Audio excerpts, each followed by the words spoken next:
Whoa, son of Mardi Gras, the nickname Dude. You know what I'm saying? Hell out of New Orleans, Louisiana, baby, from the Ninth Ward. You know what I'm saying? Born on Mardi Gras. I am legend. You understand what I mean? We in Patchwerk, man, getting it in, you hear me? About to bring y'all that platinum shit, baby. Let's go.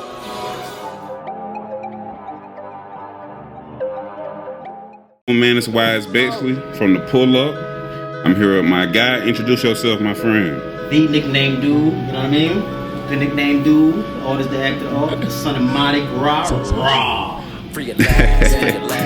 Yeah, so you got social media. You can find me on IG. You know, haven't posted that much, but y'all been showing so much love for my, small gestures I have been giving you. So we're gonna start putting out more content and more material, man. You know, it's at @the_nickname_Dude, my man. You can put it right there, right?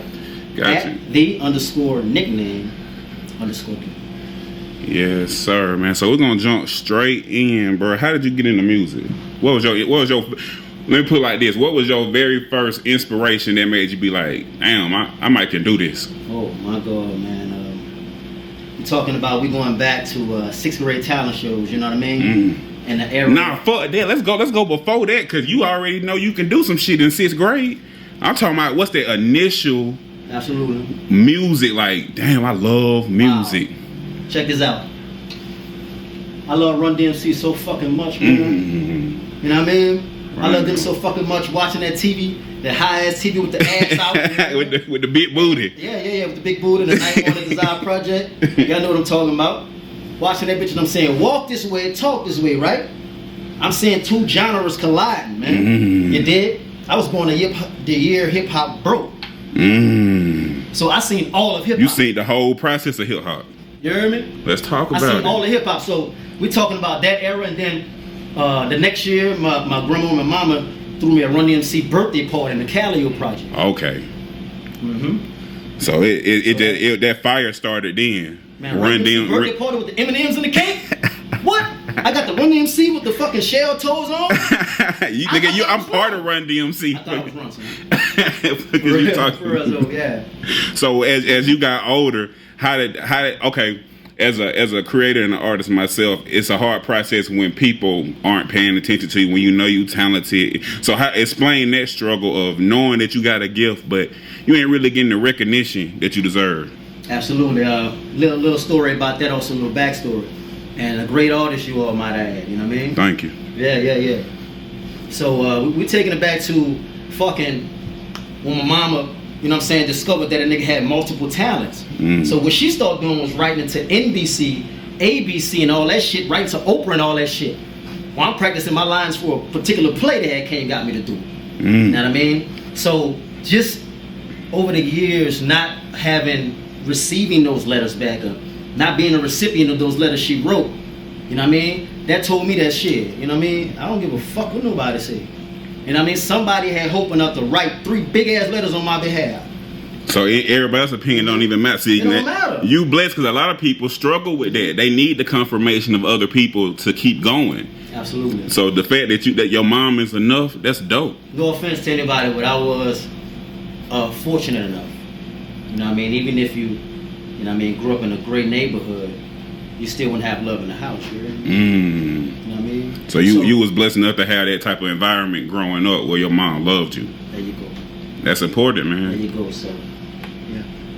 Okay, so your name. Let's talk about your name, man. What inspired your name and your A-listers? Give me all that. Oh my God. Give me all that. Dude, the artist, the actor, the author, as I've stated, the son of Mardi Gras. Yeah. So the nickname Dude, wow, man.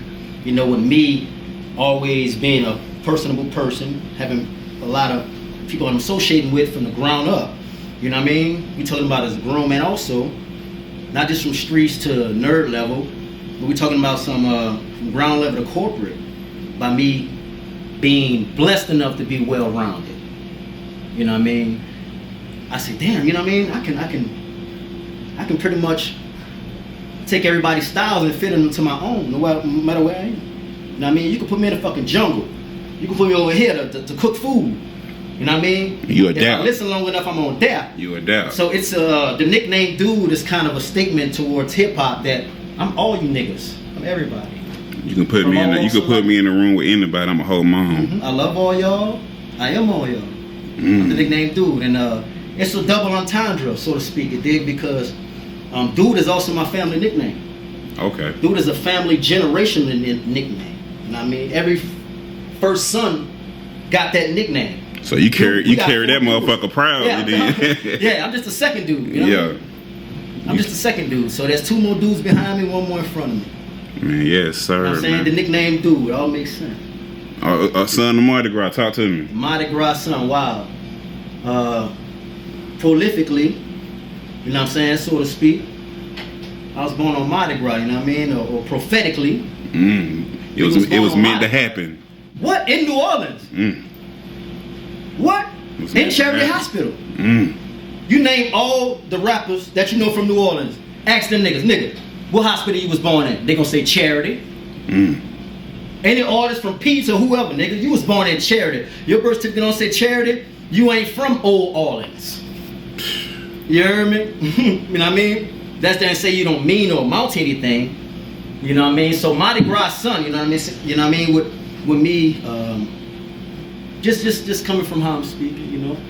Me having that persona, me not even recognizing sometimes in life that I was born on Mardi Gras, but still carrying that to other people outside of me, you know? So Mardi Gras son kind of came a thing that attached on to me, you know what I mean? With the born on Mardi Gras thing, they call my mama. My mama is the Night Walk Queen. You know what I'm saying? Or one of the Night Walk Queens of many. But Miss CTC Night Walk Queen, so she's that nowadays. But I didn't know it all would make sense now. Well, let's go here with it then. What's some things that your mom instilled in you early that impacted you right now? Yeah, his mom was tough. She survived the crack era. She was black in America as a woman, a single mother, survived the crack era. You understand what I'm saying? And the reason why I keep stating my mom's initiative is because it's not about me and my mom. I want all you people to know, you heard me? Come from the root of who you are. Who you are and what that was expected to be of you, then you're that same person.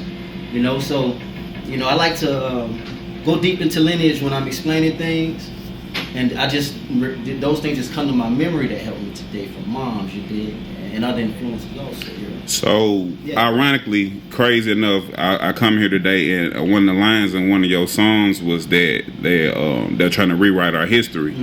So recently, I've been diving a lot into like indigenous and like see who was here first. You know what I mean? That we was here first and all this shit. So, were you blessed enough to? Because I wasn't. I had to figure this shit out at 30 years old and go deep diving myself. Were you blessed enough to have your true heritage and culture translated to you so you knew your history? Man, that's an awesome question, man. You know, now we're not people. You know, this is a fucking great interview, by the way, man. You know, thank you. That's awesome questions. This is not, you know, deterring us away from hip hop now. No, it's all connected. Yeah. This is not deterring. I'm telling the people. You know it's all connected. This is not. But anyway. A guy called my master teacher. You know what I mean? Now, just go back to what everything I've been stating to you about Mardi Gras and lineage or what have you, looking into your past. You hear me? See, everything involving the God nature, you know what I'm saying, falls in line. You hear me? I didn't know he was going to ask me that. Right? Didn't. So, here we go. My master teacher, man. Right? How old were you? We talking about 22, 23. You know That's a good age. I was raised in a church. I was raised in a black church, right? So I have all these things instilled in me, right? Baptism and all these things and all these rituals, right? Rituals, good word, because we don't consider them rituals. Yeah, I'm selecting my word. Good words. Yeah. So we're talking about shit, 22, 23. You heard me? My daughter's 12. I ain't even have my daughter yet. Motherfucker, I'm in that bitch jugging. You heard me? You know, getting my little weed packs off. Don't call me in the middle of the night. What? 3 o'clock in the morning. Master teacher called. Wake your fucking ass up. You heard me? I just had a dream about you. Man, I just had a dream. You was drowning and I took you out of the water. You heard me? Real shit. So here we go. Fast forward 2-3 years later. After that, we walk into an African bookstore. You heard me? He stopped me at the door.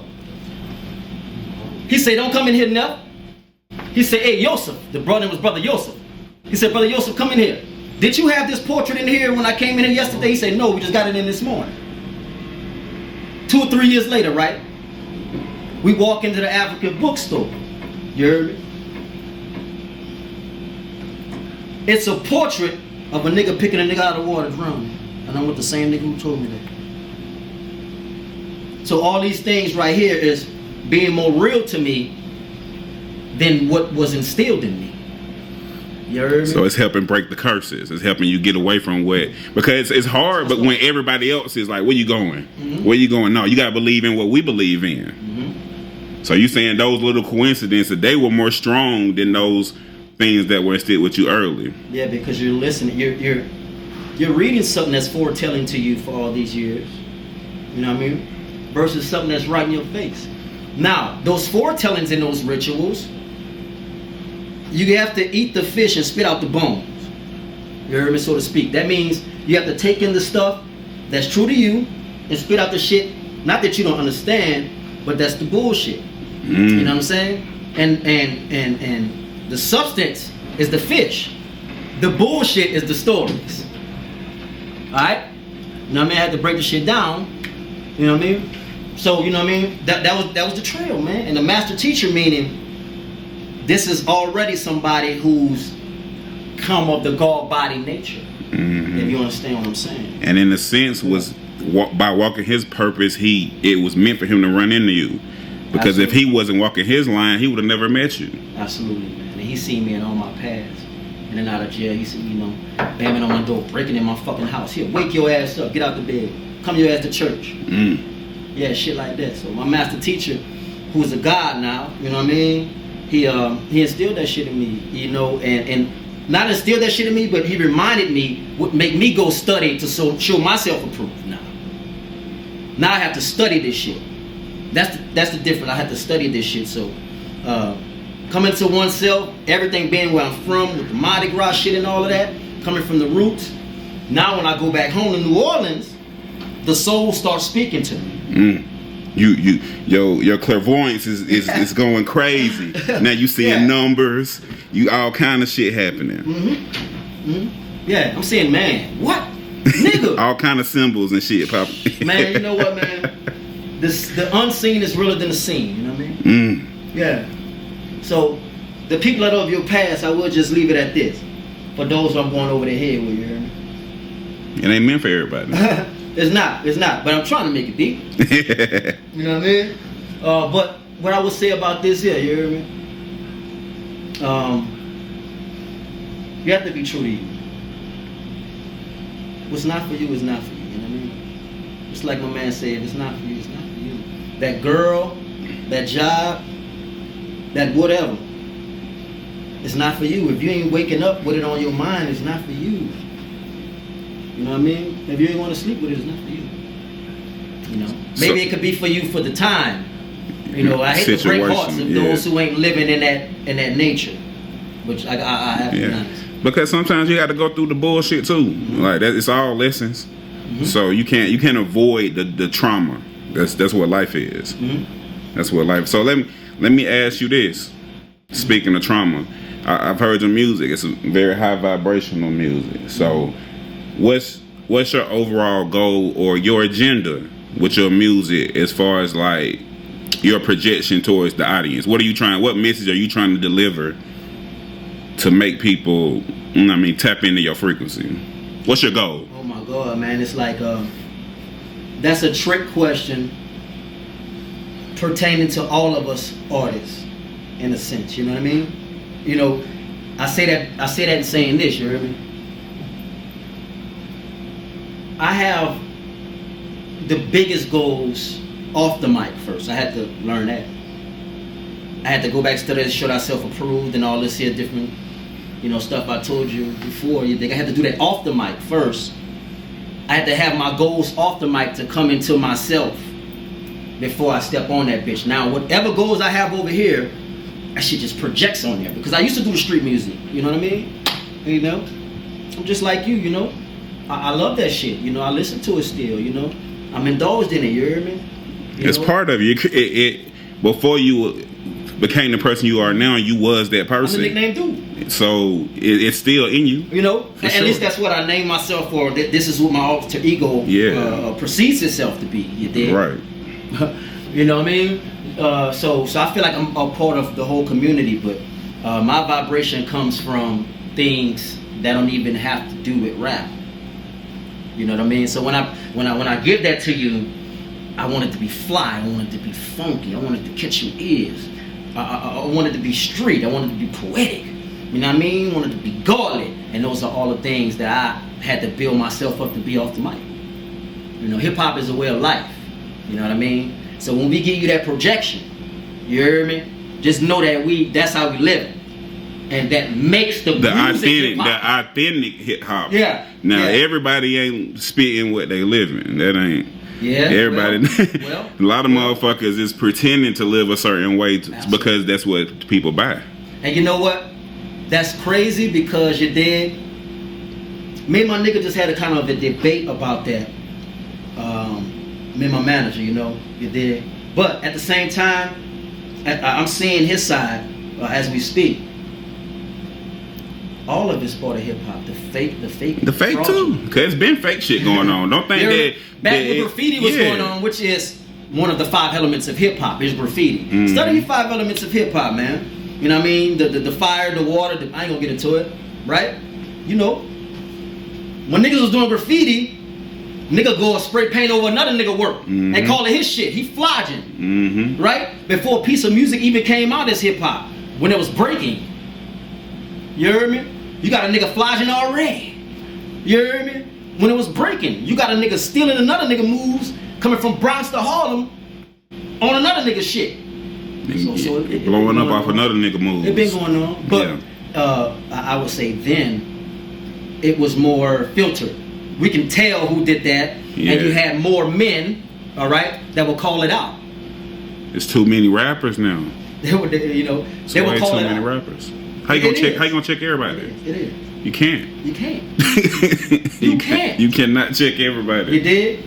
So instead of checking everybody, I just go down the list and check them off. Sure. Yeah. Yes, sir, man. Man, that's pretty much it, man. I appreciate you taking the time out to do this interview with me. Absolutely. I think we got some great content. I was excited too. Yeah. You got any projects or anything that's about to come out? Oh man, shout out to Jordan Productions. All right, we coming with the movie The Daily Neighbor, which is about a hood movie, but we put a twist to it. It's also about sex trafficking. You hear me? Yeah, so The Daily Neighbor got a project coming out, a lot of shit ahead. I'm gonna just say the nickname dude. You know what I mean? I'm also, you know what I'm saying, the Hollywood industry. Do a lot of back work and I get hired for a couple of projects. I done work with the likes of, you know, Lil Boosie. My manager was a preacher in a video with him and Quanda back then called 3 Options, and we also did that project. Matt Boosie, a nigga cool as fuck. You know what I mean? He him. You know what I mean? He him. Burger King. I did a Burger King commercial. Did a little voiceover work too. You hear me? So you know I've been doing a lot of back work. So that's what I'm kind of used to. You hear me? But when his music start dropping, my manager like, come on, my nigga, you gotta give him this heat. So, you know, I don't know what's to come, my nigga. The nickname dude, this shit is, I don't know what to say about it. I'm just listening to myself down here. I'm some of the shit. Is you planning on dropping an album, mixtape? Oh yeah, I did a mixtape that I put out. It's called the 70s Mixtape. Got 7 songs on it, all 70 samples. Lyrical as fuck, you know what I mean? You can go find it on Audio Mac. I got some on SoundCloud and Reverb Nation.